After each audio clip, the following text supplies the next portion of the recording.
ladies and gentlemen, and welcome back to VHS Showdown. My name's Murph. I'm Tubby. I'm Alan. And I'm Lee. And here we are to trawl through all the ancient VHSs out there to try and find some hidden gems, known classics, pieces of shit as well at times, occasionally. Let's see what today's is. Last week's pick was 1985, and you had the honour, Murph. Well, obviously 85 is an absolutely golden year in the 80s, lots of amazing things to go with, but I went with something that I was a big fan of as a kid. Really loved this movie. I only saw it like maybe twice, I think, when I was a kid. And I'm talking like 10 years old or under, I think. And I haven't seen it since, but I do have very fond memories of it. And that film is Enemy Mine. So how did everybody else come to this film? Was anybody else a fan? Or? Well, Toe, I don't know where the hell I am with this film. I really don't. There was bits of it where I was like, right, I have seen this. And then I was like, what the hell? What's going on? So I thought really hard about it, and I've come to the conclusion that I saw it as a trailer on another film. And then maybe throughout my life I must have literally been walking into a front room when somebody was watching it and then walking back out. Wow. Because bits of it I knew, bits of it absolutely definitely never seen before.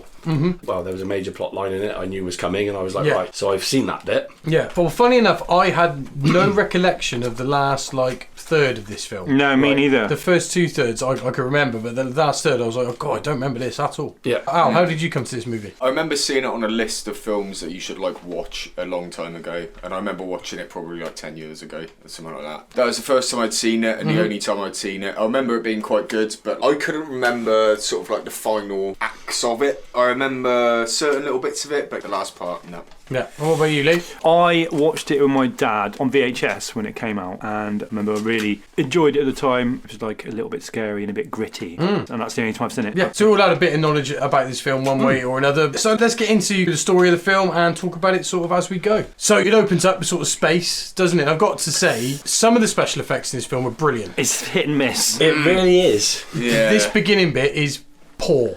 It's like the clangers or something. I don't think it gets a lot better.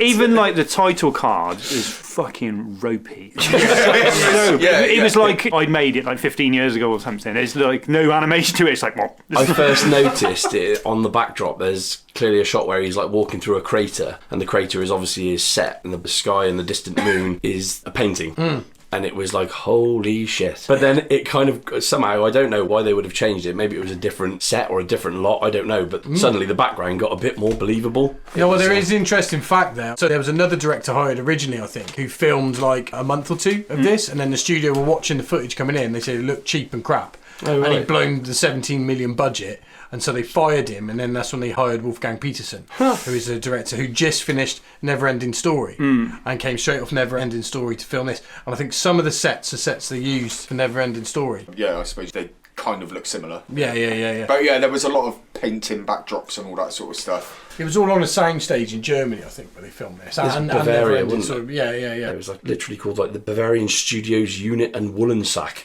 Have you got a woolen sack? He's a Bavarian unit. It's coming summer, man.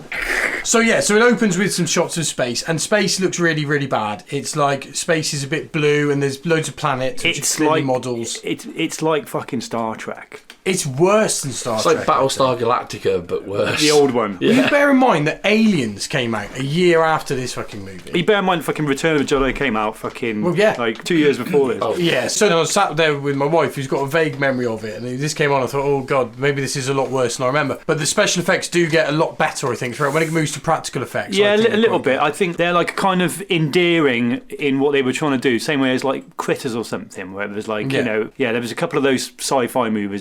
It's quite interesting to see. So the movie opens with our protagonist, who's Dennis Quaid. He's a poor man's Harrison Ford. He is a poor man's Harrison Ford. I was thinking Kevin Costner.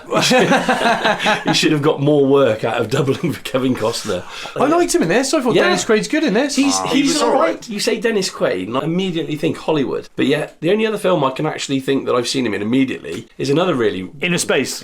No, see, that's one that I've not seen enough of. Day After Tomorrow. A film called Frequency. Do you remember it? No. Sorry, I'll keep on point, but it's just jumping decades quickly. It's into the 90s, and it's really weird. It's he's like a ham radio operator, and all of a sudden he starts picking up his dead dad or something on this... Oh shit, yeah, I have seen that. Yeah, that's quite good. You never know, we might visit that film, so sorry to go off point. Yeah, so anyway, it starts with Dennis Quaid, and I think he's pretty good in this film. Yeah. He starts off as a bit of a twat in this, and then he becomes more likeable, I felt. Yeah, he is set up to be the prat guy, isn't he? It doesn't take long to establish that the alien is the smart one. It's a bit Ash as well, like from Evil Dead. The twatty human. In the sort of opening scenes as well, they sort of establish he's a bit of a because the one guy's on about his girlfriend or whatever, and Dennis Quaid says she's fat, basically, doesn't he? Making fun of her, saying she looks like a white balloon, which is a bit like balloon. It's not really funny. It's not really a pun. It's not a funny. It's just rude. Your girlfriend looks like a white balloon. Do you know what I mean? It's a really weird thing to say. Yeah. To somebody. But anyway, so obviously they're sort of flying around in space, have a bit of a shootout. Have a real slow crap shootout. It is terrible. It is crap. With an alien race called the Drac, who basically mankind's at war with this alien sort of lizard race.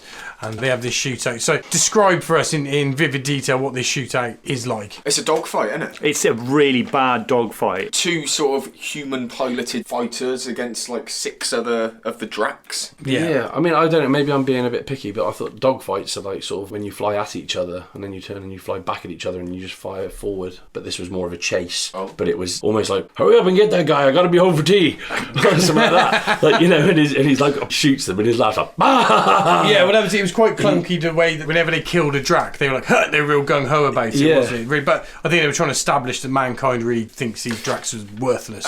They looked like they were wearing bin lids on their heads. Their spacesuits weren't all that, were they? I don't think that's protecting you from space. Yeah, why were they wearing a spacesuit in their ship? And also, there's one bit that I just cannot get my fucking head around. Which is that?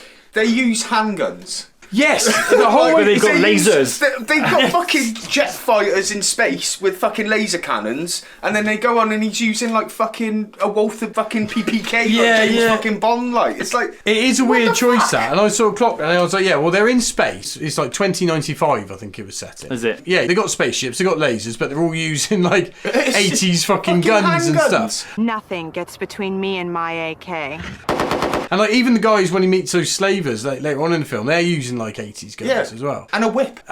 Surely you would have like a fucking electronic whip or some form of laser whip. A cat of 42 tails. Yeah, fucking out. Well, I do quite like a science fiction thing when it's set in the future and they don't have lasers. You know, like Starship Troopers or aliens. It's quite cool, but at least make the gun look like it was not just a gun from the 80s. Yeah. It's like everything else is advanced except spacesuits and guns. Did I miss the point where it explained that they both landed on this planet and neither one of them had to wear a spacesuit or any kind of breathing kit, and it was never mentioned? It was like, hey, that was lucky. Yeah, but like 2 different races and they both... Yeah, and it must have oxygen yet it's got no trees. Well, what were they burning to create a fire as well? Some alien shit. Oh, no, hang on. What did he build the frame of his hut out of? He did use logs and He stone. stacked rocks up against logs. So where was the trees? But this is the thing, that when you see these alien planets on films...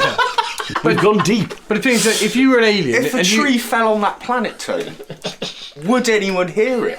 Whenever you see these planets on a film, it's always like, you always assume, oh, the whole planet's like that. Whereas if you landed on Earth and you landed in a desert. In the desert, you'd be like, oh, fuck me, Earth's just a fucking desert. Look at all this. But perhaps there was more to that planet. Perhaps they did have, like, cities, and they never really looked, did he? He walked about 100 metres that way and back. But anyway, so they have this shootout. They crash land on this planet, and basically the whole premise of the story is Dennis Quaid is the guy from Earth, and then the alien crashes who he hates, and then the whole prize of the story is basically they get together and they become sort of friends, and they learn to appreciate one another. I mean, that's the sort of whole premise of it, isn't it? Yeah. So they've crash landed on the planet, and I thought this is where it actually got good. I thought all the planet special effects I really liked. Exactly, yeah. That would be noticeably when it changed. Yeah, it was almost like it went from a Star Trek thing to actually this seems a bit Hollywood now. One thing, actually, the blood special effects are really fucking good in this film. No, sometimes you see a film with blood special effects and it's like, it's blood. This looked like it was actually blood. It was like, fuck me. The dude who died. The bloke who died at the beginning, but later on as well, when that tentacle grabbed his leg. Oh, man. That whole sort of tentacle bit is one of my childhood memories of a real scare. I remember that terrifying me as a kid, that little sort of thing that comes up and sort of like looks. I mean, it's basically a Sarlacc, isn't it? The whole sort of thing. That's sort of what they were saying. I was like, right, okay, I've got it. I have seen this. And then you'll have to help me out with it. But the Star Wars film where they're trapped in the compactor. Yeah. And the same thing happens. So I was like, shit, no. I think that tentacle just reminds me of like Day of the Triffids or the Tripods arms from like War of the Worlds.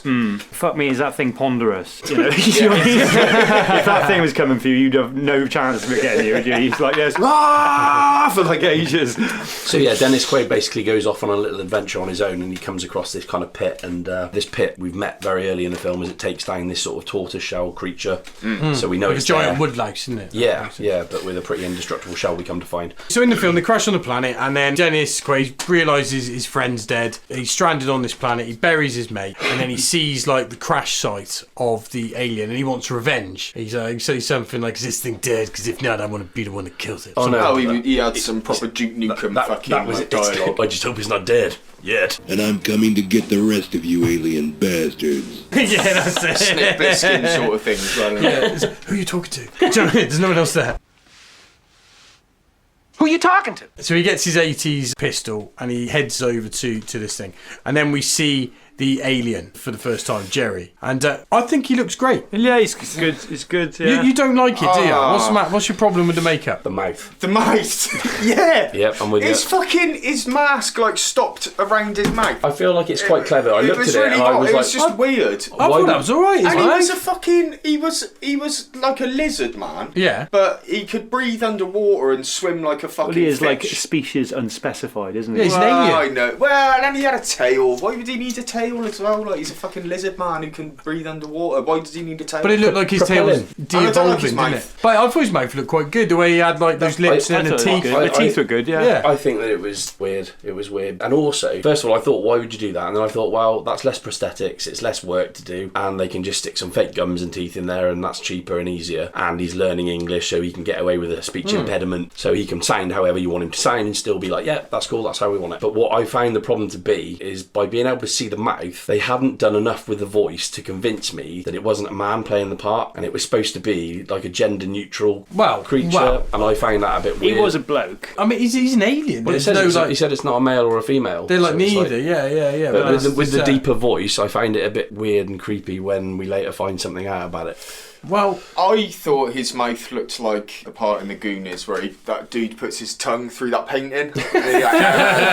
And like it just kept reminding me of that. Yeah. I'm really shocked that you guys didn't like the makeup, because I thought one of the best things about this film was the makeup. I thought it was good. And I didn't dislike it. I just thought it was weird. They didn't really have a lot to do though, did they? It took 4 hours to get to that. Yeah, but I mean, it was only the guy. For only having one sort of costume to design, they still couldn't even be bothered to put the mouth. But I think the reason Do you know what I mean? I think I the don't know reason what it the is. I reason don't know why the what it mouth is. was there, and I thought they'd been real clever because they've sort of like left the mouth and the eyes. But one of the things that he's really good at, way better than any other creature in any film at that time, I think, is that you can actually see the emotion that the actor plays. And I think the actor who plays him is fucking brilliant. The way he performs it, you actually feel for it. It's sad, do you know what I mean? It's happy at times, it makes you laugh. And I think he gets all that through the fact that you can see his mouth and his eyes. To be fair, both of them are the outstanding people in it. I know there's not a lot of other sort of characters in there, but when you do see a lot of the other actors come on, they're fucking dreadful. It's like TV acting. What was your thoughts, Leo? I think you seem to like the makeup. I thought it was good, yeah. Yeah. I thought it was good. I think, like, obviously the voice is another thing.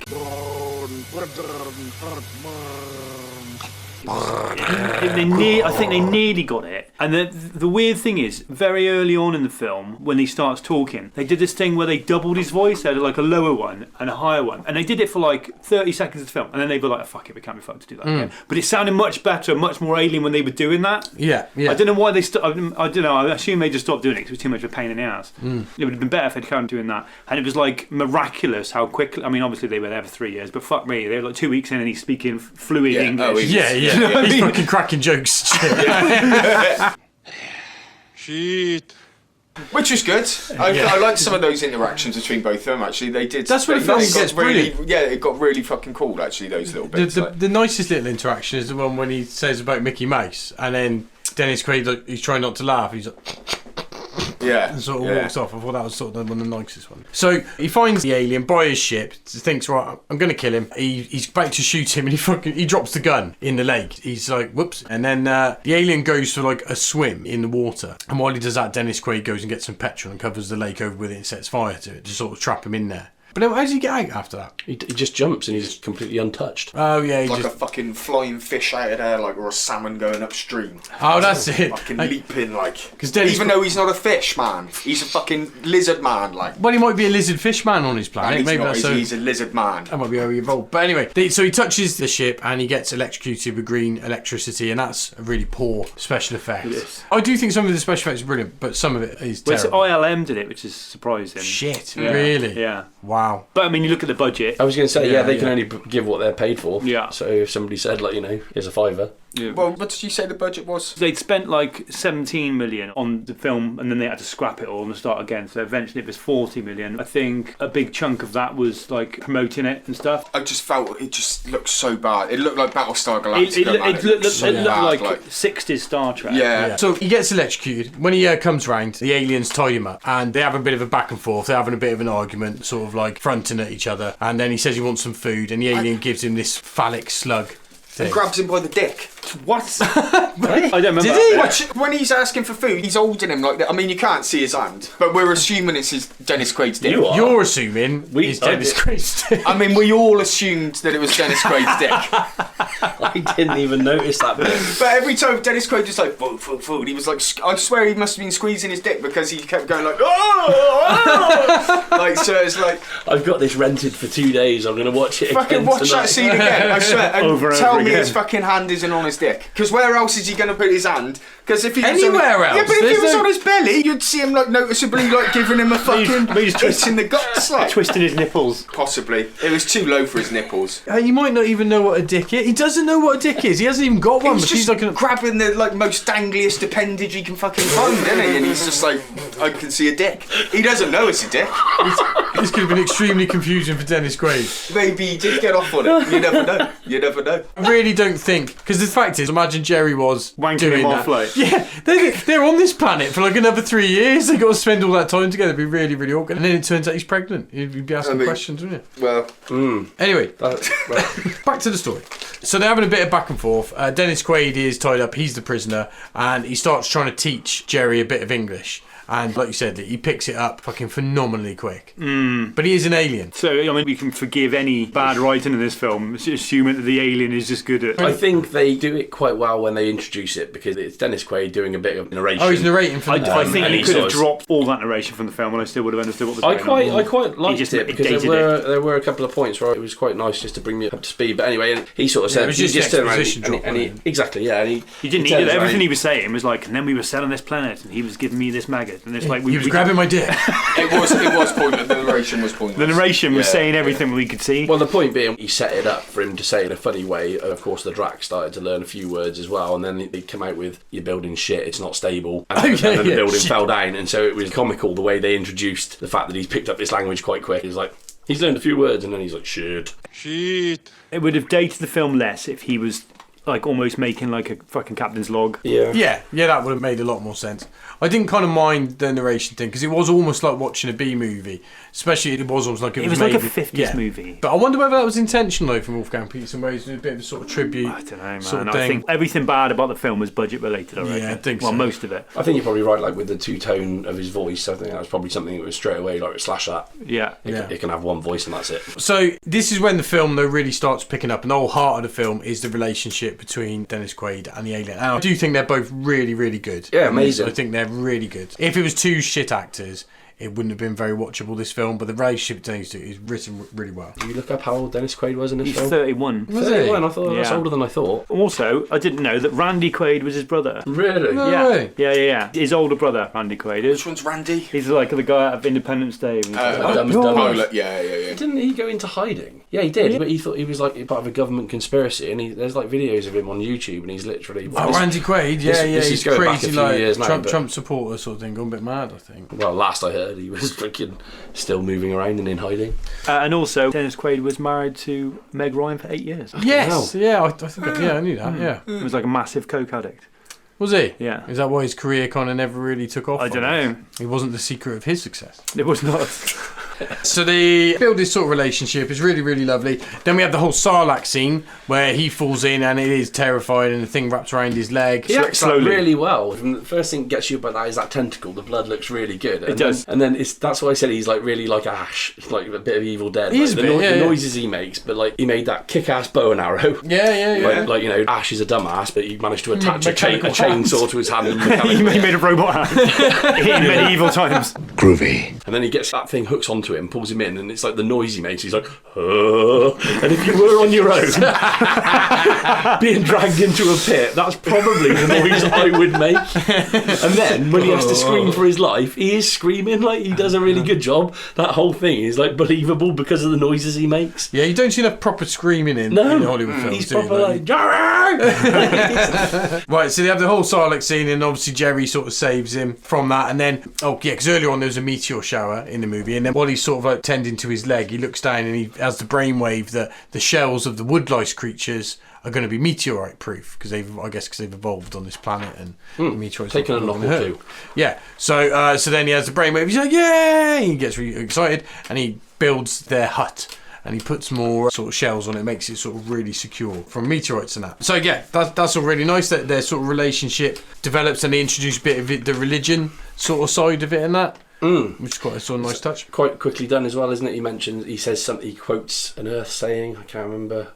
Oh, if you don't succeed, try again. It turns out to be like, it must be a Drac saying, because that Drac thinks that he's saying. Yeah. Was that in the Bible? He was like, you learned that from us. And he's like, no, it's what we say. Which is kind of like a nice little tie-in. It's a bit like, a human's a bit closer to them than they realise. And I think I kind of like that they were trying to insinuate that like Jesus or someone like Jesus saying the same things would appear on any planet. Do you know what I mean? Like, we all get given the same teachings. I find it a bit weird that they are two different species, and yet because he learned English, he had the same sense of humour. There was that bit where he was like, "No, it is you with the ugly head," and then finds himself really funny. Hang on, mate, how have you developed a human sense of humour? But maybe that's tied in with the fact that they are more similar than, maybe that is their sense of humour as well. Well, that's what the whole film's about, is it? Them to realise, those two enemies realising that they are way more similar than they first realised. It's the arcing metaphor. Metaphorically speaking.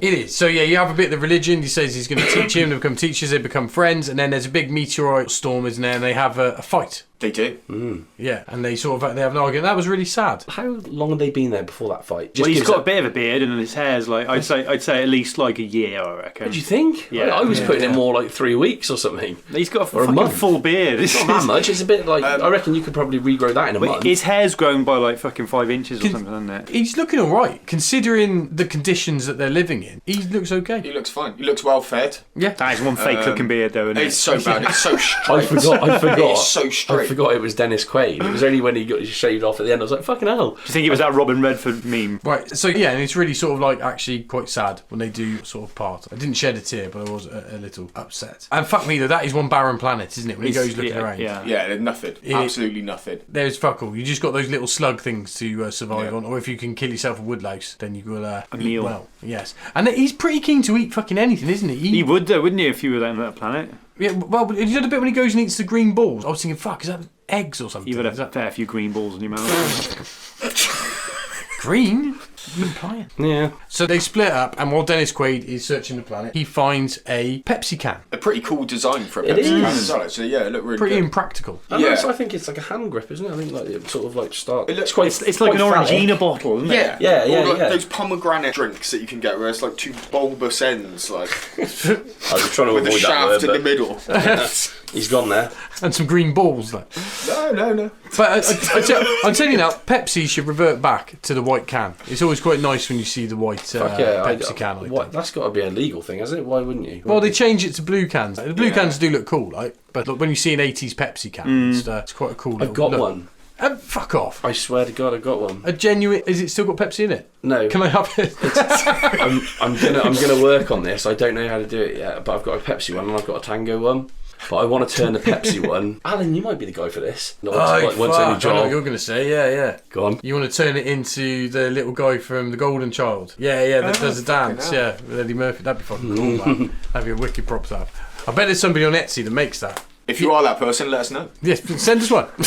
Yes, he finds Pepsi can and he finds these sort of scavengers base, and scavengers are like humans that take the Drac species, enslave them, and then use them to help them mine. In their enemy mine. Did anybody else get that? No, I didn't know. I didn't think that. It was only at the end I was like, where's this fucking enemy mine then? Oh, that was it. So the thing is, what are they mining? Because they're not scavengers. Pepsi cans. They're drillers. But it never actually says what they're there doing. They've just got this factory. You don't need to know really what they're doing. Space minerals. Yeah, I know, but the film's called Enemy Mine. I think that mine scene wasn't in the book, and they put it in there to justify calling it enemy mine. You can kind of tell. That's why it felt. can That's really why tell. the third act felt tacked on. Yeah, it does. That bit is very kind of like, okay, oh, here we go. Oh, right, it's gone. They're in the mine. Right. So the next thing, when he comes back, he realises, oh shit, these guys, if they find out about Drac, they're going to enslave him. So he says, I don't want that to happen. So basically he goes back and he pretends that he didn't see anything. But when he goes back, Jerry's all like, oh, like that. And then it turns out Jerry is pregnant. He's pregnant. They are pregnant.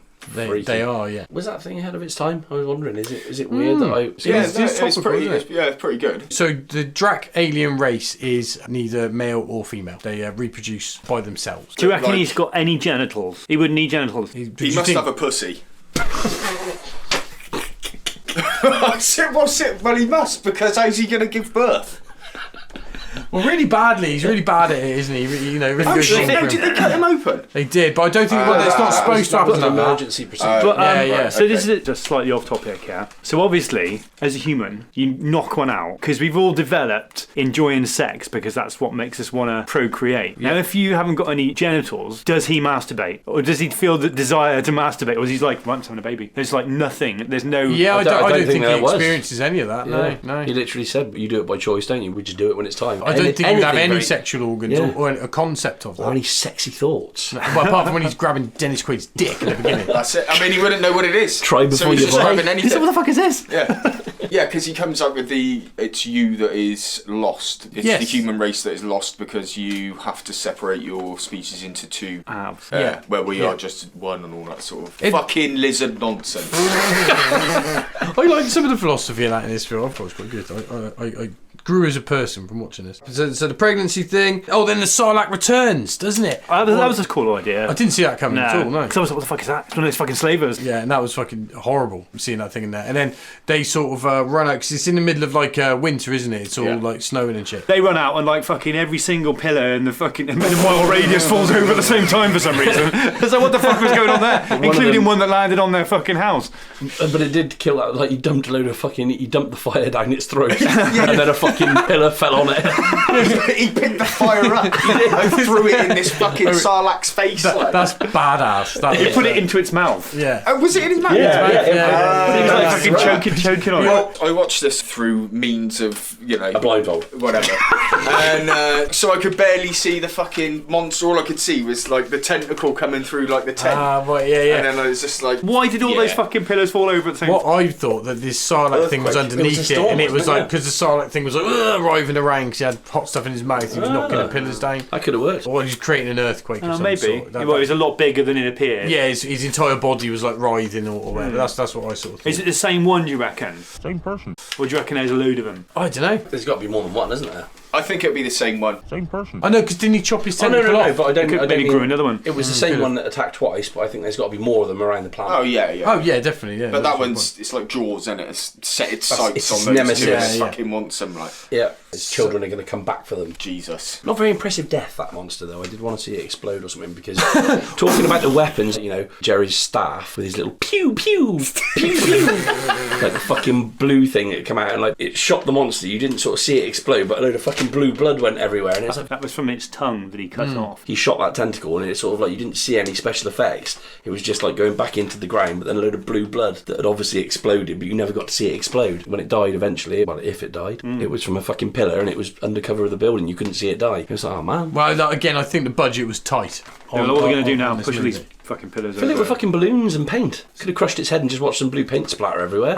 I did like the blue blood thing. So anyway, they end up in this cave to find some shelter, and then Jerry's getting gradually worse, but then he talks him through his lineage, and there's quite a nice scene when they talk about his father, and then he talks about his mum and dad back in Kansas or whatever, and it's all quite nice. And I think all those emotional bits in this film actually work. Then none of them are like, oh, that's a bit clunky or that's a bit shit. They actually, I bought them all. They were pretty genuine, I thought, and quite good. So anyways, yeah. So when the baby comes, Jerry's got some serious complications, and he can't give birth properly, so he asks Dennis Quaid to cut him out, which was fucking like, what? That was fucking terrifying. I thought he was going to actually cut him out, but he kind of uses his hands. He tears him open. He's dead by then anyway. He is like dead. a fucking lizard packet of crisps. Yeah, it's like he tears him open. I would tear that ass up. You couldn't tear someone open. You need some sort of like Maybe their skin is super thin, Yeah. like paper. some scaly paper. Yeah. That child is freaky. It's a crazy special Yeah. effect, the baby, isn't it? The baby looks good. Ugly as sin, the child. Yeah, when it he is. It comes- looks like he and Jerry have had sex and had a baby. let's be honest. It's got like a human face to start with. It's fucking freaky to look at. After the most god-awful montage I've ever seen of him growing up. He's like, come on, squirt! And he like beats him out. And then he runs through a cage and picks up this kid and does an aeroplane and runs straight into a montage. But the kid's blatantly like a doll or something. Yeah, it looks There like was a couple of bits with that where it was quite clearly just a fucking doll. And it was It's just like base. it was fucking ridiculous. Yeah, it was ridiculous. So the kid grows up really quick, but does grow up quicker than a normal kid. It's got to be in I space think we like date it another 3 years, don't we? No, it's 3 years altogether. Yeah. So the kid goes from like a baby to like 10-year-old. In 2 years. Yeah. It's up to his shoulder. Well, it's from this point of this film I have no recollection. I remember it's like Me either. it's from here. There was like fucking hell, I didn't remember any of this bit. So he's got the kid, and the kid's again quite good actor for the makeup. Really for the good. kid. Yeah. Yeah. So good performances in all this film. So anyway, he brings the kid up, and it's real like heartwarming, and they've got a really lovely relationship, and they're having a chat, and he's got the whole thing. He doesn't understand why he doesn't look like him, and I found all that was quite sad actually. And then they realise one day that the scavengers are back, and he says to his son like, "No, don't do it. They'll fucking take you or whatever." And Don't do it. His fucking son doesn't listen, does he? He doesn't. One knob. Ugly knob. That's lizardist. So he chases after him, and his son's captured by the guy from fucking Fifth Element, isn't is he? it? Yeah, Yes. yeah. And Blade Runner is in as well. Yeah. Fifth Yes, Element. Who that's- is he? yeah. Oh, he's the captain in Fifth Element. Yeah. Yeah, and he's also in Tango and Cash as well. Red Heat. Yes, he plays a really good slimy sort of 80s guy. He's got these little rats, doesn't Does he, or it- something? Has anyone Yeah, ever yeah, seen yeah, Storage Wars? No, of it. Well, he looks identical to a bloke who's on Storage Wars. Him and his brother are a right pair of fucking arseholes, aren't they? Fun boys. They are, and they find the kid and they kidnap him. But His brother gets an arrow through the neck. That's pretty good. Yeah, that's decent. That's decent. that scene is why it was a 15 in the UK. 15 in England, wasn't it? Yeah. And like it was PG-13 in America, but 15 over Well, here. it was really weird because the film started off, and like we said, it had that Battlestar Galactica, Star Trek feel about it, and it was like, okay, is this a bit of a family film? And then that geezer gets pushed into that like compactor. That's a good. Oh yeah, that's good. Yeah, and his ear. That's a real cheese him, and I was like, Yeah, "Whoa." that was class. That was. I mean, obviously not a very great model going into the machine, but still a great idea, and it worked. And yeah, similar to that, the bloke when he gets burned, it was like, ooh. Yeah, it's Yeah. a bit higher than I would have given it. They like a bit of Oh, gore right, in the I think. 80s. They don't do. It's like Chuck a bit of something that's gore slightly in, like. disturbing. Yeah, so basically, Dennis Quaid shoots the one guy who's being an arsehole to his son through the neck with a bow, and then the guy from Tango and Cash shoots him. Brian James. That's it. At this point, because I had no recollection of this film, I thought Dennis Quaid was fucking dead. I thought, Jesus, wow, what a way to go in the story. But he's not dead. Also, again, with it being in the future and all of the things that they have at their disposal, they couldn't figure out that a man was alive Yeah. or dead. Yeah, he was up on Do you that know what I mean? spaceship. Do you know what I mean? They Did I did- miss this though? If you look at him when he gets shot, and I don't know if he hit him again, but the initial shot looked right by the heart. Yeah, it was. I mean, yeah, Well, yeah, he, shot yeah. him, he shot him a load of times as he was going down the hill. That's what I'm didn't he? saying. How many of those hit him? He was in a bad way. You shouldn't be able to grab somebody's throat and like choke him and then be all right in the next day. He's got the determination to save his that son, was though, some, wasn't that it? was some yeah, serious yeah. fucking wounding he had. It was. I did seriously think he was dead. And so, like, the next scene you see, and I really like this scene. I thought it was a really cool idea, and they didn't do enough of this in the film. They had the thing where you had all the dead bodies from the war, and they were playing, like, they had the computer program, they were playing, like, oh yeah, he's religious, or he's not, and, like, no music for him putting it out. And it was, and they had those reefs. That was cool. That was wicked, wasn't it? It was cool. That was quite funny. I thought it was Yeah, quite funny. and that was like something a bit like you could imagine Starship Troopers or something. Yeah. So that was Yeah, getting a bit yeah. of a satire on what the world was like at that point. But that was the only point in the film that they really did that. And it would have been better, I think, if at the beginning when they were establishing what mankind's civilization was like, if they had a bit more of that Starship Troopers, here's the future and it's fucked up. Yeah, it's a bit strange, isn't it? Because there are parts in it that are funny. Shit. But it's not really a comedy. Do you know what I mean? There's not quite enough in it to justify it being a comedy.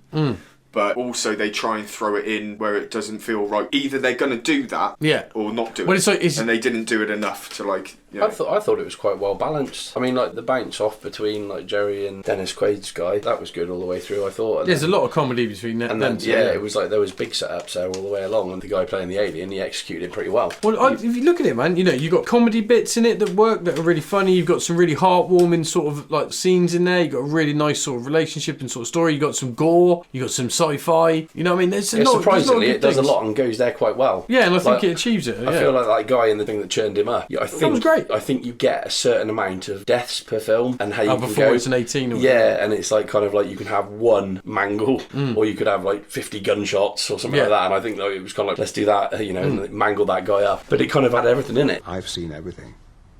I've seen it all.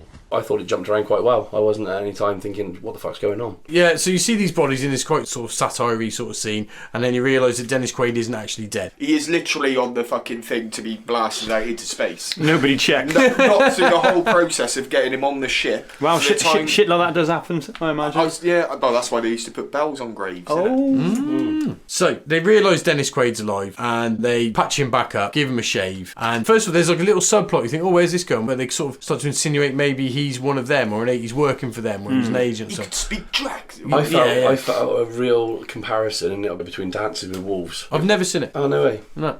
You got real hard on for Kevin Costner. I was going to say, guess who the lead is in that? Guess who the lead is? No, basically he's like part of the American Civil War, and he's like he's a soldier, and he basically accidentally meets an Indian, and he falls in with the Indians and sort of betrays. And that's the way I thought it was going. He was, oh shit, here we go. He's one of them. Yeah. Like, I thought it was going to take a real sinister turn, but they chase him in their fucking ships, and at the end it's like, oh right, okay. Nothing really comes of it. I thought he was going to get like a fucking public flogging or something. Or, Again, the set of that spaceship is fucking awful. Not impressed. It is. It was awful. It's like Thunderbirds, isn't it, or something? It was so bad. You could literally see like the fucking hallway wobbling and shit as they were down it. It's just like, fuck me. A load of it was done with mirrors as well to make it all look bigger than it was. But anyway, he says like, fuck this, I'm going to go and get my son or whatever, something like that. And he goes into his ship and he just fucking blows a hole in the side of the ship.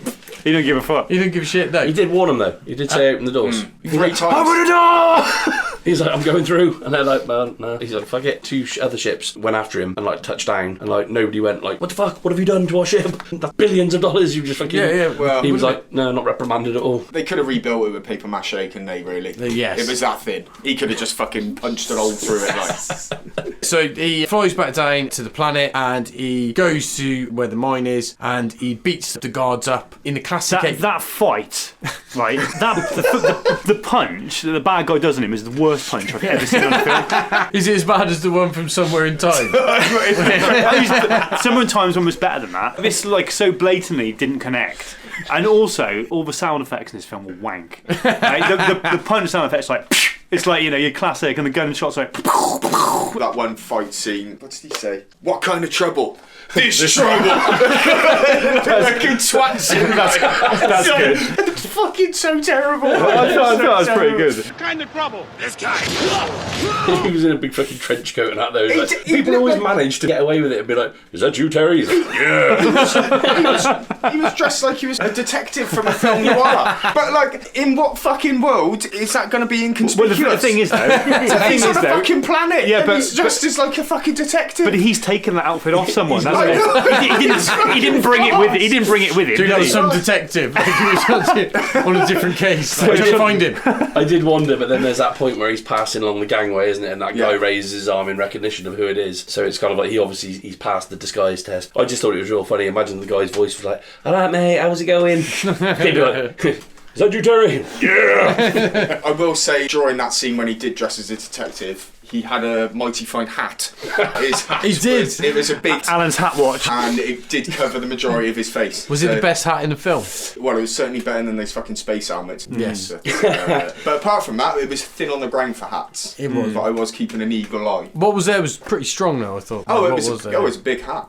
So he has this ship fight and he does the classic 80s thing of like the one punch knockout. You only have to hit somebody once and then they're knocked out. He's like boom, and then he just walks off as if they're not going to get up and be like, oi, don't hit me. It was like the judo throw as well would knock somebody out, wouldn't it? You flip somebody over and that was it. They were done. Yeah, so he breaks in there. He speaks to some of the Dracs first, and they know about him, don't they? He has a little scene with the aliens. He sees that guy starts whipping some of the aliens, and then like Dennis Quaid's like, I ain't having that. So he like punches him, and then He gets squished by that machine. yeah, that's the squishing scene. And some bloke finds his ear, doesn't he? And then obviously they're alerted to it, so they're looking for Dennis Quaid. He finds a load of aliens underneath these sort of bars. Some of them are dead, and then he finds his son. You think, oh no, he's dead. And then turns out he's alive. Bit of an Indiana Jones moment there where there's basically some rock carrying machinery affixed to the roof. It is a bit like a futuristic Temple of Doom, isn't it? It is, but they're still using the old cast iron cradle full of rocks. And It was quite good, this bit. what was the name? Temis or Semis? The boy anyway. So yeah, Samus, Dennis Quaid calls himself Uncle now, or they call him Uncle. So basically, yeah, but the kid gets dumped into this cradle and he's like goes and rescues him, and he's like just managed to get him out just in time before a load of rocks fall. And I did think that was very Some jeopardy. The guy from Tango and Cash comes back, doesn't he? And they have their sort of final duel fight. Yeah, it was quite nice because it wasn't really a bad guy in this film, and he was like the only thing that could have been a bad guy, really. But it was a very small mine, wasn't it? I mean, really, a good uprising would have taken care of that. A lot of those sort of Dracs could have probably taken down. I mean, Dennis Quaid took pretty much down everyone in that mine by It was himself. like 5 blokes, wasn't it? So and there was like what, fucking 100 maybe. I don't Yeah, know. it wouldn't have been hard. I mean, being lizard men as well, I would imagine their sort of muscles. Well, they've to be got a bit claws, more haven't they? like- Because that kid scratches his face. Yeah. They would tear the fuck out of a human. I would tear that ass up. Yeah, I'm sure they would. Although you can rip one apart quite easily with your bare hands. paper maybe, skin. Maybe that's what they're worried about happening. We missed to say that during the time they were getting to know each other and everything, Jerry actually sort of imparted what he called like a great honour, which was like he wanted to teach him a song, didn't he? It was a song of his ancestors, yeah. That's right, which he had to take his son back home and sing this song in front of the ancestors. I guess that makes you a Drac. Did you remember the song? No, No. let's be fair. Fantastic. That guy was really good with that voice. Even his like mannerisms when he was like the way he was doing sort of like ticks as well. He was and just, great. like, yeah, it was He was really fucking cool, His man. It was performance really was cool. fantastic. Yeah. Yeah. That bit where Dennis Quaid says to him when he realises that the shells would cover the house, and he said, Where would you be without me, huh?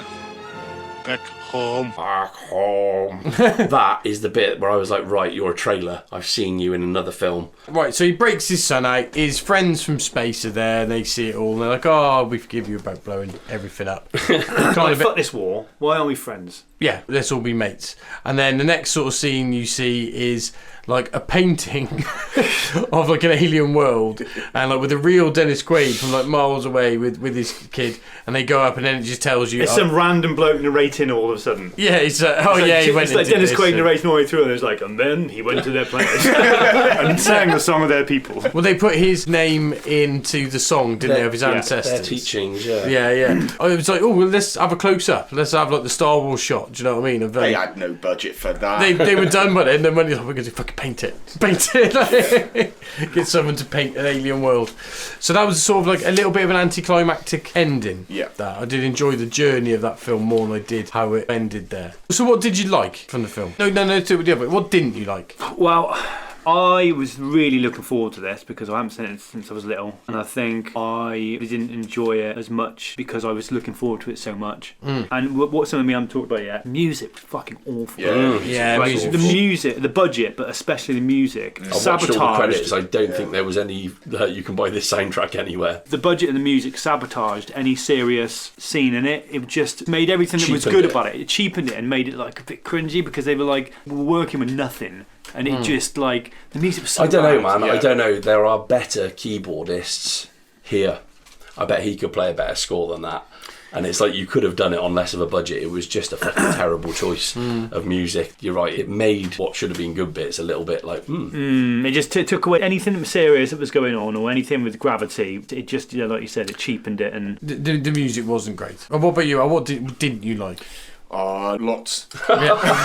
Lots. I thought it was boring. I didn't like the design. I just thought it looked so shit. Decent interactions between the two sort of main characters. The acting for everyone else was fucking awful. It was so TV show. It just felt like a real shit. Like a 50s TV show. It was because I had seen it maybe 10 years ago, and I remember it being better. Again, I couldn't remember the end. All of the sort of like bits where he had the kid. I forgot that even existed in that film. The fact that neither of you can do that, even though you've both I don't seen remember the that. film. I don't remember that bit either. After the kid. So obviously not having have seen it, I'm in a different boat to you guys, but it just seems odd. Does that make it a forgettable ending, or is it just that that was 10 years ago? The ending is atrocious. How old would you have been 10 years ago though? Oh, I was 31. But you're saying now you enjoyed it then. Maybe when you're 51 you'll be like, oh, I remember watching it when I was 41, it was great. I do think that when I watched it first time, it was alright, but watching it again, I just thought it was boring. I think it's testament to how bad the third act of the film is that none of us can remember the third act, but we all remember the two of them growing to like each other. Because that is the best bit of the film, I think, is just the relationship between them two. And you could have got those same two guys and made it like a war film, and those two actors could have, and it would have been just as enjoyable. Yeah. Like the sci-fi bits, I don't know. Some of the Sarlacc was good. It was just very slow. All the special effects were slow. They didn't set the pace well with whatever they were with the shells. That was a very sort of early Robot Wars. Yeah. When it came out, it was practically on wheels. And remote control underneath it. It was a weird way to introduce that Sarlacc thing as well. It's like, and here he is. It's like he's walking past. Oh, and there's a turtle, and we're going to follow that, and it's going in this pit. It's like completely unrelated. They should have had that. They should have had that as part of the story before that happened. They could have been walking by. It could have been a bit more subtle, rather than be like, get it done. I feel like it's a very clunky beginning, but then you can sort of noticeably tell that there's a different director. It's like they've kind of thrown all the money they've been given again into this film and then realised they're running out again. So they've got all this emotional stuff in the middle that's really well filmed and everything. And then it's kind of like, right, now we need a mine. It's like cardboard box and tinfoil and some paint. Save the budget on that. And it's kind of like, that's why at the beginning it's terrible, because it's just very poorly done. Middle bit's brilliant, end bit's forgettable. I really enjoyed the relationship of those two, and I think they saved the film. Like, I think you can forgive the shitness because the story's all about them. If you let go of the budget on the background, it's a bit like, it's 1985, what do you expect? But there, there's I should say far better special effects from movies earlier than that. Better special effects in Red Dwarf. Yeah. Do you know what I mean? That's what it felt like. One thing I did write down was like, being an actor, because Dennis Quaid at the end, he has to have that like touching scene with that like little fucking lizard kid. And like, I was thinking like, what goes through Dennis Quaid's head when he's doing that? Because like, you got to be looking at that fucking lizard kid and be thinking like, what am I doing here? What am I doing? How have I got to this point where I'm talking this nonsense to this lizard boy in like this film? Like, I just did not like this film. I did not like this film, man. Oh god. I think. Oh god, it was so fucking shit. If they filmed it now, you'd be. It fucking cheesy, man. It was so fucking. I don't think it's as bad as you think. Yeah. The fucking two of them were fantastic. When it was just the two of them talking, it was fantastic. But everything else was shit. Was so shit. So shit. Why did he have a kid? Why does he have a kid? He doesn't need to. Dennis Quaid's learning like a life lesson from this lizard man without having to have to like bring up a lizard child. Well, I think you're right, because it is like it interrupts the film a bit. I would have much rather it just followed the two of them and then like he just saved him. They get married at the end. Well, no, just don't have the kid. Just like he gets kidnapped and it would have just been a bit sort of. The only thing that was holding that together was their sort of relationship. I do think it's worth considering remaking it. I think there's a really good story there and a really good film to be had. Pratt. That's who they would probably get to do. Definitely, you want Chris Pratt, don't you? Yeah, or old Captain Kirk from the reboot. Oh yeah. Chris Pine, is it? Yeah. A lot of the sort of subjects that they talk about, like, the whole religion thing and all that sort of stuff, I mean, it's still relevant. It's about racism, isn't it? Yeah, you can still do that film now, can you? And it'd still be, like, perfectly relevant now. Yeah, well, because sadly, like, racism, like, looked like it was going away and then made a big comeback in, like, the last sort of, like, 10 years, isn't it? So probably would be more relevant than ever to do a film like that. Maybe they will, because I think Fox owned it, I think. So I don't know, it fucking bombed. It only took, like, fucking 12 million or something in the box office on a 40 million budget. It like massively bombed. It has got a bit of a following though, isn't it? No. I mean, like, no, what I mean is like, you can visit the set stuff. I remember seeing it on a list of films to watch from the 80s. It was like on a. Was it a list that Murph had written? I know it bombed, but it came out in 85. So we're fucking like Back to the Future and The Goonies, and do you know what I mean? Like a fucking million other fucking amazing films. All right then, let's get to scores then.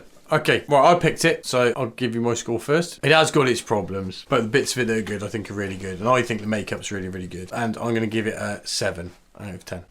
Well, I've changed my score since being here based on what I've heard. I quite like this, and it's a film that I've come to the conclusion I've never seen. And normally films like this are a bit of a write-off if you watch them however many years after they were made, 85. Almost 40 years. yeah. But I really got into it, and I liked it. But yeah, there's some outdated bits anyway that you know would need updating. But I think I'd be quite interested to see what they could do with it today. I'm going to be quite interested to see what your score is. I think for somebody never seeing it, I'm giving it a 7.5. Nice. Yeah, it was higher. Oh, was it? But I've been beaten down with some of what Al said and what Lee said. Although I hated it, I never factored in the musical score. It's got to lose a point, so yeah, 7.5. Al? Well, I will not be as generous. It's no Somewhere in Time, right? I mean, it's a classic, Somewhere in Time. And he gave it 6. Yeah. Let's see what he does to this. Effects were terrible. Acting was terrible. I'm sure there was some sort of real deep fucking meaning to the whole film, but I couldn't be asked to figure it out. I'd never watch it again. I'm just going to give it a 4 out of 10 because I thought it was fucking terrible. That Low is blow. harsh. And I was so looking forward to it because I wanted to sort of try and recapture that feeling of watching it with my old man when I was little. But it was just sabotaged by its low budget, I think. And it wasn't as gritty as I remember it. It was a bit shit. So I'm going to give it a 5.5. A polarising movie. Yes. If you're out there, obviously check it out. I'm sure, but hopefully you watch it before you watch this. See what you reckon, and leave your thoughts about Enemy Mine in the comments. So, right, last week we picked the year for next week, and it was Lee's turn. And what year were you given, Lee? I was given the year of 1988. A difficult year? I'd say it was probably the weakest year of the 80s as far as films go. Weird, isn't it? Because I remember when you got 88, I thought, I bet that's amazing. And I went and looked, and it was like, it's not a great deal of it's no big, I haven't hitters. looked. I'm excited. There's a couple of big films that I wanted to pick that I couldn't pick for political reasons, like The Blob, but I couldn't pick it because I'd already picked The Thing. They Live, which I wanted to watch, but John Carpenter directed it, so I couldn't watch that. Yeah. So what I went for was Elvira, Mistress of the Dark. Nice. Because I'm a massive fan of tits. Well, yeah, aren't we all? There we You know what I go. mean? So Yeah, there we Elvira. go, yeah. Elvira, right, interesting. I am a big fan of Elvira. Are you saying you've never seen the movie? I'm going to leave that till next week. Keep your cards close to your Elvira-like chest. Yeah. Will you come dressed as Elvira next week? Fucking hell, nobody wants to see that. So we've only got 3 years left that haven't been picked. So we've got our super technical random number generator, and here you go now. Oh, what's it going to be? It's 1983. Yeah! 1983. 1983. Okay. Awesome. So, tune in next week, guys, to see what we think of Elvira, Mistress of the Dark. And also find out what Al's pick for 1983 is going to be. Exciting. Right. Goodbye. Bye.